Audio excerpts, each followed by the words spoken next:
Aujourd'hui, j'aimerais bien apporter une réflexion avec vous sur un texte, je suis certain, on connaît, ou au moins on a déjà entendu les paroles. D'ailleurs, en cherchant sur ces thèmes, j'ai trouvé même des rappeurs qui ne sont pas chrétiens, qui ont raconté cette histoire. Je ne vais pas apporter à cause des droits d'auteur, mais j'aimerais bien vous inviter à lire avec moi Genèse. On va aller au tout début, Genèse chapitre 4. Et nous allons réfléchir ce matin sur la famille d'Adam et Ève, plus précisément sur ses enfants. Une famille qui était remplie d'amour.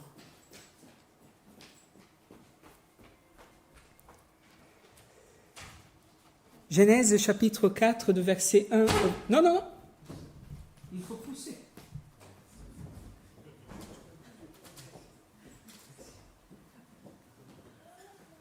J'ai vu la force qu'il a tirée. Poussez. Voilà.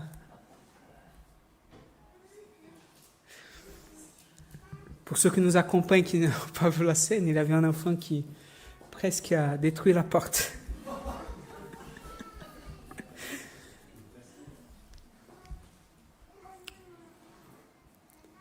Bon, on revient. Genèse chapitre 4, de verset 1 au verset 15. Dès son union avec Adam et Ève, sa femme devient enceinte. Elle a mis au monde Caïn et dit alors, j'ai conçu un homme grâce au Seigneur. Elle donna aussi le jour au frère de Caïn, Abel. Abel fut berger des petits bétails, et Caïn cultivait le sol. Au bout d'un certain temps, Caïn apporta des fruits de la terre en offrande pour le Seigneur. Abel, de son côté, apporta des agneaux premiers-nés de son petit bétail, dont il offrit au Seigneur de très beaux morceaux. Le Seigneur accueillit favorablement Abel de son offrande, mais non pas Caïn de son offrande. Caïn en éprouva une profonde irritation. Il en fut abattu. Le Seigneur lui dit, à quoi bon te fâcher et être abattu? Si tu agis comme il faut, tu répandras le dessus. Sinon, le péché est à ta porte comme on montre à l'afflux. Il désire te dominer, mais c'est à toi d'en être le maître. Cependant, Caïn s'adressa à son frère. Quand ils furent au champ, Caïn s'y jeta sur son frère Abel et le tua. Le Seigneur demanda à Caïn, où est ton frère Abel? Caïn répondit, je n'en sais rien. Est-ce à moi de veiller sur mon frère? Le Seigneur répliqua, pourquoi as-tu fait cela? J'entends le sang de ton frère crier du sol vers moi. Tu es désormais un maudit, chassé du sol qui s'est ouvert pour recueillir le sang de ton frère, ta victime. C'est pourquoi tu auras beau cultiver le sol, il ne te donnera plus sa vitalité. Tu seras un déraciné, toujours vagabond sur la terre. Caïn dit au Seigneur, ma peine est trop lourde à porter. Tu me chasses aujourd'hui du sol cultivable et je vais devoir me cacher loin de toi.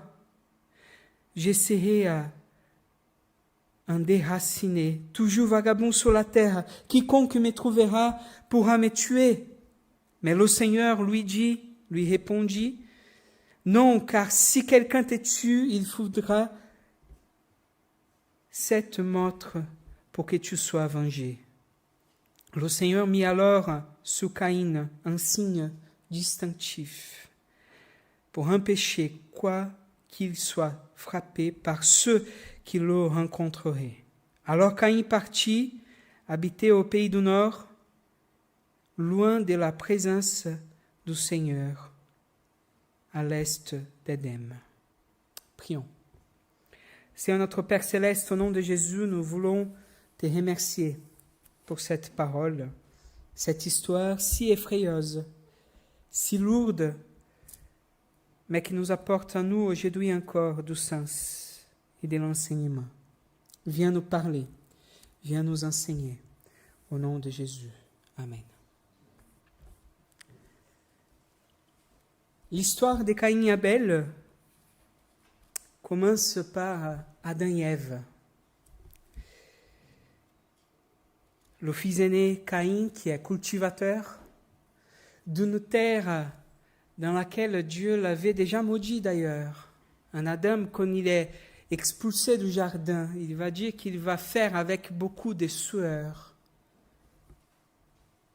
mais qu'il ne va pas avoir toute l'abondance qu'il avait. Et le cadet Abel, qui est le berger, et la tension entre les nomades et les sédentaires, à l'époque, elle était aussi distinctée là. Les frères offrent un sacrifice à Dieu. Abel offre le premier-né de son bétail, et Caïn, le fruit de la terre. Le sacrifice d'Abel est accepté, mais pas celui de son frère. Il va se fâcher. D'ailleurs, Dieu lui dit, si tu agis comme il faut, tu reprendras le dessus. Sinon, le péché va prendre, il va frapper à ta porte. Comme un monstre à l'affût. Le péché va vouloir te dominer, mais c'est à toi d'en être maître. Caïn est incapable de dominer le monstre qui est tapis en lui. Et il va juste le montrer. La première chose à remarquer, c'est que Caïn n'est pas fâché contre Dieu, ou il ne semble pas fâché contre Dieu pour ne pas avoir accepté son sacrifice, mais parce qu'il n'a pas été accepté alors que son frère a été accepté. La Bible pose la jalousie comme un fondement de la violence. C'est en quelque part dans le regard des comparaisons, où le soi, qui est un moi, est remis en cause par l'autrui, qui est différent de moi. Par celui qui est différent, par celui qui n'est pas moi, par celui qui apporte les vertus dans lesquelles j'aimerais avoir, par celui qui ne montre pas les fragilités, les manquements que j'ai dans ma vie. Oui, certes, c'est un regard trompeur. Surtout parce qu'il se fonde dans une méconnaissance, à la fois de moi-même et à la fois de mon frère. Et d'une espèce de rupture qu'il y a entre nous. Et donc, je perds toute bonté, toute bienveillance, je perds toute espèce de singularité que j'ai, que l'autre il y a aussi. Je perds même la vision de Dieu. Parce que je vois Dieu à travers, non pas de ce qu'il est, et dans cette relation que j'ai avec lui, mais d'une espèce d'imaginaire que j'ai et que je n'arrive pas à voir. Ici, Dieu interpelle Caïn à donner ce sentiment, cette colère qui grandit en lui, à dominer cela. C'est lui avant tout, dans ce sentiment grandissant, un Caïn qui va se jouer le déroulement de cette histoire. Mais Caïn se laisse submerger par ses sentiments. En quelque part, il n'arrive plus à être raisonné ou raisonnable. Sa colère monte. Et plus encore sa colère monte, plus la fraternité devient fratricide. Et frères et sœurs, dans notre vie, c'est un peu comme ça aussi. Vous savez, j'ai grandi dans l'église. Et c'est vrai que nous, dans l'église, on s'efforce pour ne pas pécher contre Dieu.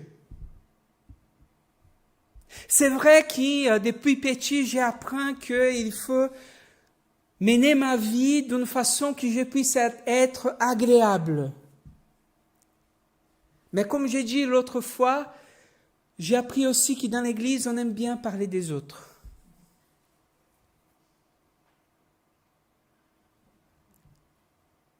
D'ailleurs, il y a un sociologue qui va dire que sans les petits rumeurs, il n'y a pas d'intimité entre les couples, les personnes.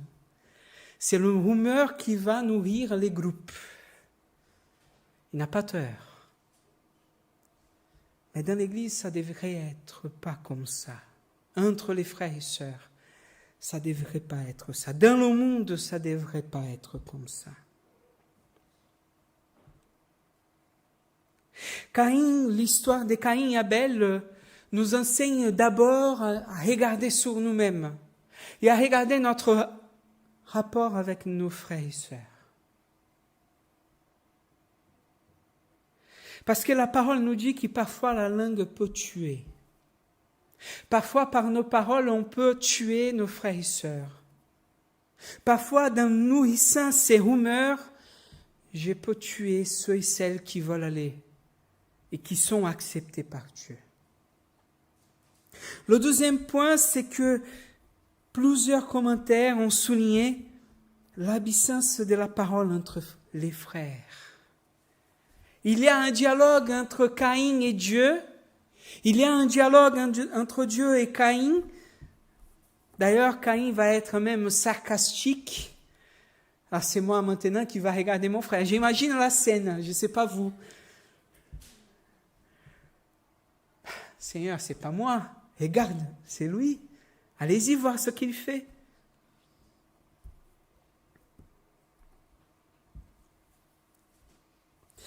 Dans la version de français courant, la nouvelle français courant d'ailleurs, il traduit le verset 8 de la façon suivante. Cependant, Caïn s'adressa à son frère.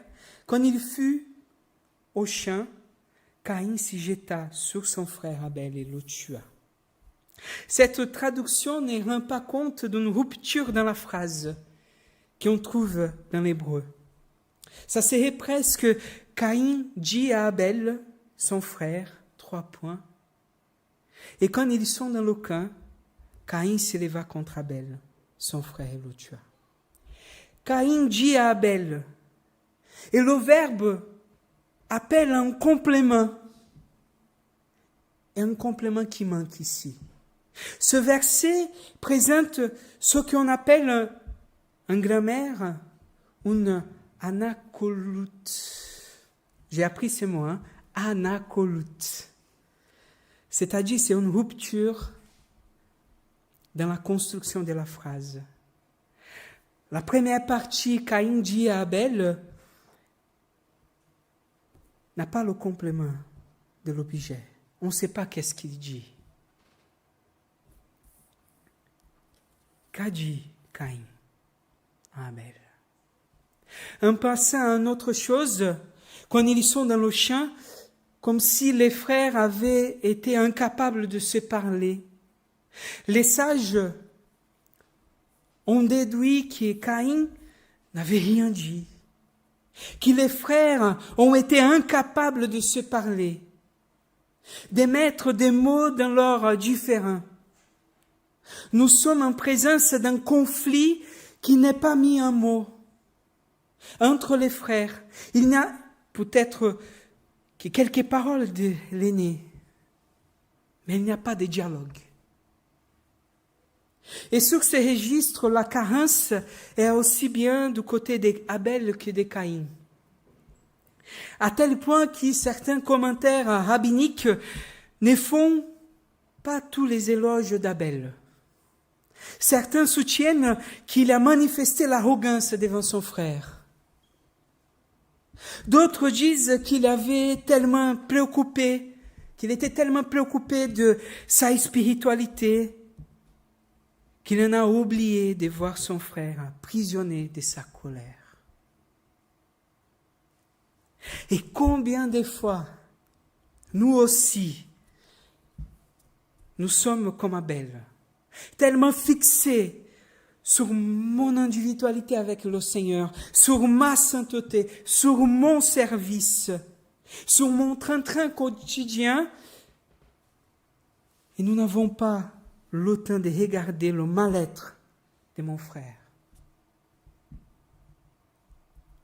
Combien de fois nous sommes tellement énervés parce que les choses ne sont pas faites comme nous voulions. Ah, mais j'arrive ici, alors ma guitare n'est pas à sa place. On va nettoyer, mais où ils ont mis les draps, où ils ont mis les choses pour nettoyer. On est plus préoccupé dans la tâche, dans les choses, que vraiment dans la personne qui est là.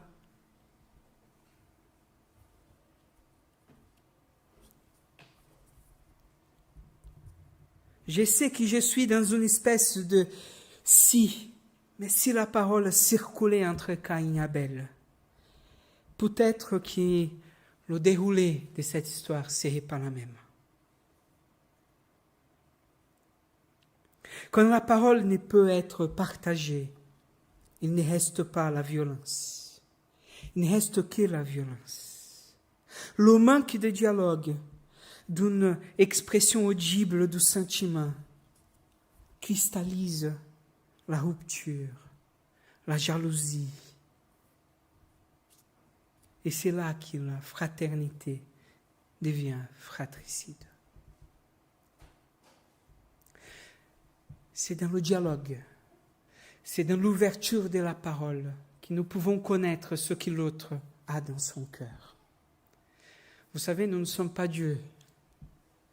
Parfois, je dis ça à mon épouse. Vous savez, les épouses, elles ont parfois la tendance, je ne sais pas vous, mais au moins dans ma maison et dans quelques maisons que j'ai connues, c'est un peu comme ça. Elle est énervée, tu poses la question pourquoi, tu sais le pourquoi. Et là, il y a toute l'histoire qui commence, mais d'où ça vient? Alors, qu'est-ce que j'ai fait aujourd'hui? Et parfois, je découvre que c'est quelque chose qui s'est passé il y a 3 mois. C'est pas grave. Mais là, on va en parler. Mais si je ne peux pas savoir ce que je fais, comment je peux aider mon frère à l'apaiser? Et si mon frère qui est en colère, s'il n'ose pas dire sa colère, s'il n'ose pas dialoguer avec moi ce qu'il ressent, comment je peux m'excuser? Comment je peux changer mon comportement?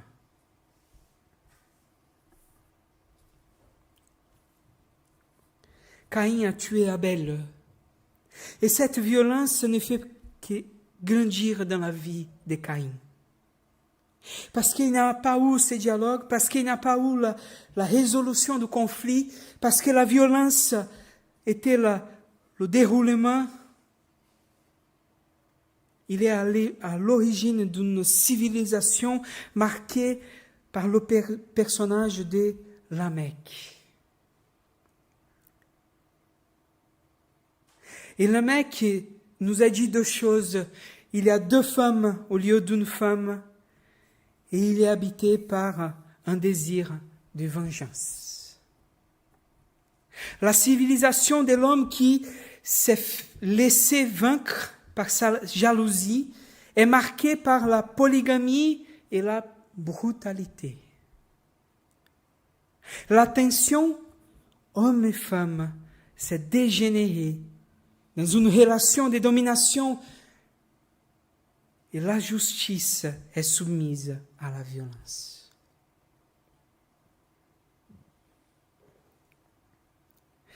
Combien de fois notre violence engendre une autre violence qui va engendrer notre violence. Combien de fois, à cause de ce manque de dialogue, à cause de cette violence entre frères, ça nous abîme à nous, et nous abîmons à d'autres, qui vont abîmer à d'autres. Combien de familles ne sont pas déchirées par des histoires qui ne sont pas résolues.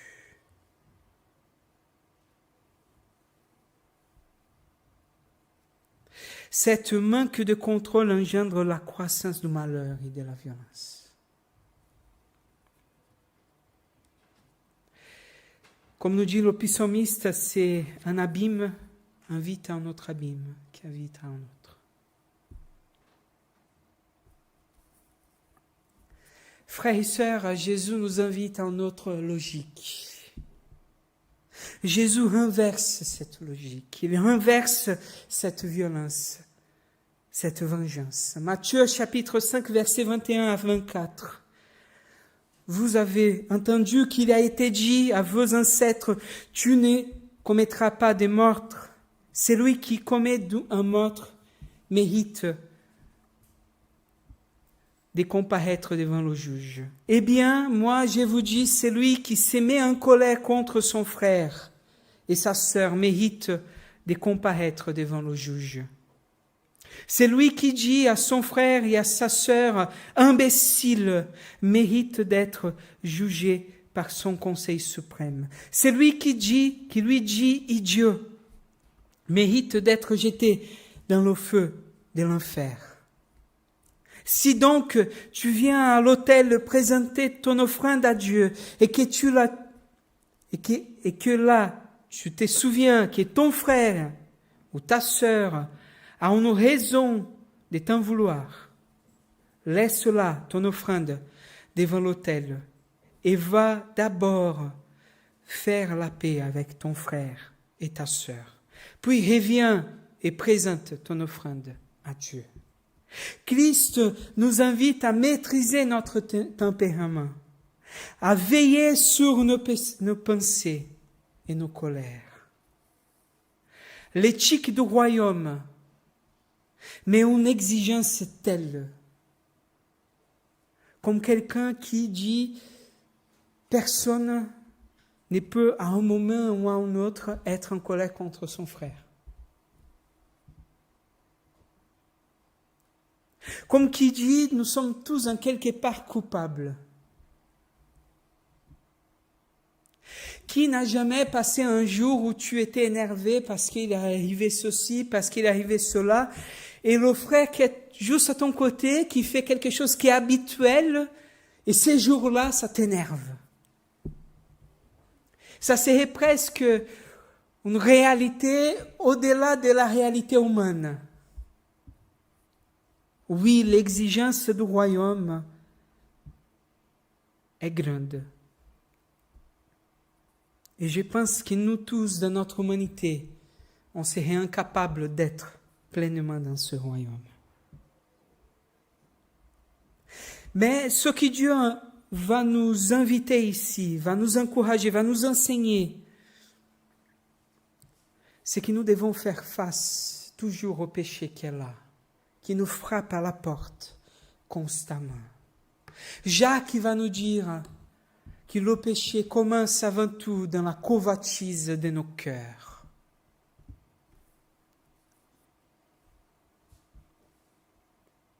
Et même si nous n'avons pas tué physiquement notre frère, finalement nous devenons meurtris quand nous ne maîtrisons pas nos paroles.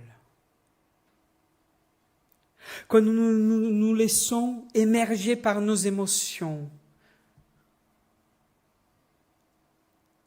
Quand le frère qui est à mon côté est finalement celui qui reçoit pleinement ma colère. C'est pour cela que Jésus vient briser cette logique en nous disant, à nous des Abel, de laisser notre offrande pour aller s'y réconcilier avec notre frère. Il ne dit pas, si vous avez quelque chose contre vos frères, mais Si votre frère, si votre sœur a quelque chose contre vous, c'est à vous de faire le premier pas vers lui.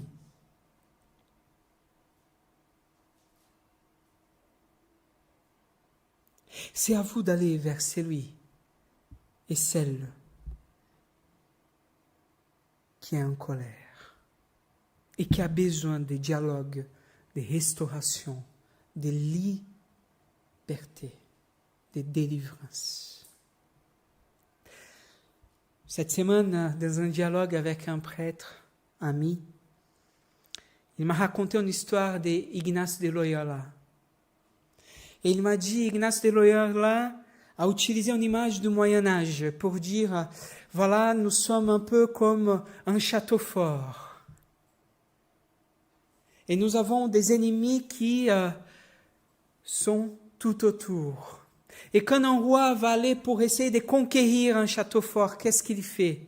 Il envoie quelqu'un pour analyser chaque partie du mur, pour trouver des failles, des brèches, des fenêtres, des portes. Et même s'il n'y a pas de brèches, il y a quand même des fenêtres, des portes qui rendent cette fortification fragile. Et il a dit, Ignace de Loyola disait, le même endroit qui entre le soleil, c'est aussi l'endroit qui entre parfois l'ennemi. Le même endroit dans lequel nous avons nos fragilités, dans lequel par nos fragilités, Dieu vient nous transformer, Dieu agit, Dieu nous fortifie par sa puissance. C'est le même endroit que l'ennemi va utiliser pour nous attaquer. Les mêmes colères, les mêmes sentiments qui parfois on ne domine pas. Parce qu'il y a des moments dans notre vie qui nous sommes tellement dans l'anxiété, qui nous sommes tellement dans des choses qui nous habitent, qui nous confrontent. Et qui parfois nous n'arrivons pas à être rationnels. Parfois nous sommes submergés par nos émotions. Parfois nous sommes meurtris. Et c'est par cet même endroit que Dieu peut nous restaurer, que Dieu peut nous faire rayonner sur notre vie le rayon de son soleil. Caïn n'a pas écouté Dieu. Mais Dieu était là avec Caïn. Caïn aurait pu dire à Dieu, mais Dieu, oui, vous me dites que c'est à moi de contrôler, mais j'ai besoin de toi parce que je n'arrive pas.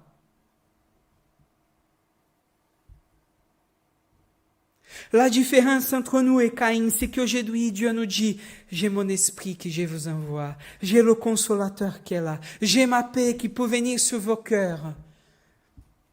Il suffit que vous frappez.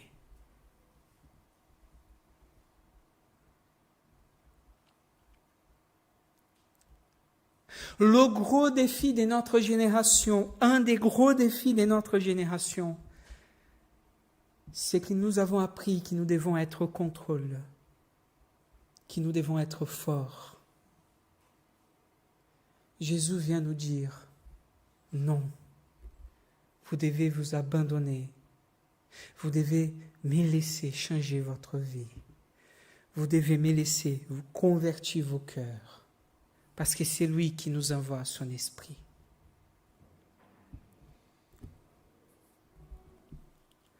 Antoine Nuis, dans un article sur ce texte, va citer un commentaire rabbinique. Je voulais vous citer ici ce matin pour finir ce moment de méditation. Et il dit, dans le mot paix, en hébreu, il est composé de 3 lettres. Le shin, le lamed et le mem. Et dans la traduction rabbinique, un mot peut être associé à chaque lettre. Dans la lettre shin, symbolise le feu. Le lamed, le cœur, et le mem, l'eau. Le mot paix s'écrit avec 3 lettres qui représentent le feu, le cœur et l'eau. Le feu et l'eau sont antagoniques, puisque l'eau éteint le feu et que le feu assèche l'eau. Entre ces deux éléments, le cœur n'est pas dans la pensée biblique, le lieu de sentiment, mais le lieu de l'intelligence, de la compréhension.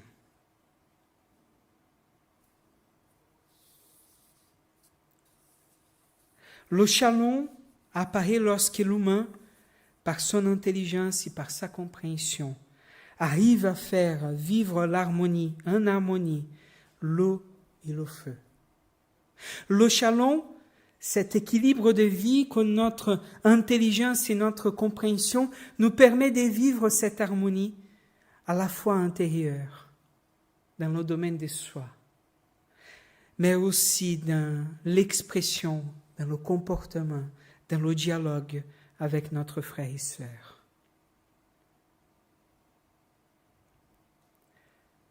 C'est Paul qui va nous dire qu'il est le fruit de la vie nouvelle. Ce que l'Esprit Saint fait dans notre vie. Et il va dire la bienveillance, il va dire plusieurs caractéristiques de cette nouvelle vie, mais une, c'est le domaine de soi, c'est l'équilibre de notre vie, c'est la paix de notre Seigneur. Et il nous invite à être, nous aussi, des artisans de paix.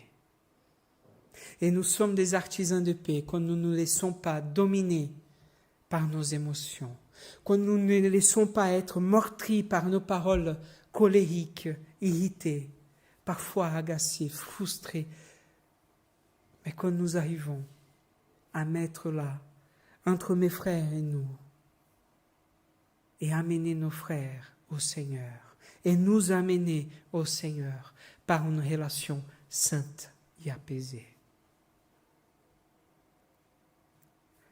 Ma prière pour moi et pour vous, c'est qu'on puisse laisser le Saint-Esprit et Dieu changer notre pensée et changer notre comportement. Qu'il puisse nous aider à nous comprendre dans nos agacements, dans nos frustrations, dans nos peurs, dans nos craintes, à mettre des mots dans ce que nous sentons et à réussir à dominer nos sentiments. Qu'il puisse nous aider à être là, des artisans de paix. Pour que notre Église, pour l'Église où vous êtes, pour votre famille, pour que dans votre vie de couple, pour que dans vos relations professionnelles, vous soyez connus, enfants de Dieu. Prions ensemble. Père céleste, ta parole aujourd'hui nous invite. Nous invite, Seigneur, à nous dominer nous-mêmes. Nous invite, Seigneur, oui, à être en dialogue avec nos frères et sœurs, à parler de ce que nous pensons, de ce que nous sentons, mais à le faire sans être meurtri, à le faire sans être dans la colère, à le faire d'une façon à édifier nous-mêmes et à ceux qui nous entourent. Viens nous aider, Père. Viens nous donner l'humilité qu'avait le Christ quand il s'est abaissé, parce que c'est ça qui nous manque, l'humilité. Parfois, on va rendre l'orgueil comme des grandes choses, l'orgueil comme la fierté de ce que nous avons. Mais parfois, là, notre orgueil est là, dans le fait qu'on n'arrive pas à te donner, là où nous sommes faibles, et à dire, Seigneur, viens changer ma vie. Nous te prions au nom de Jésus. Amen. Amen.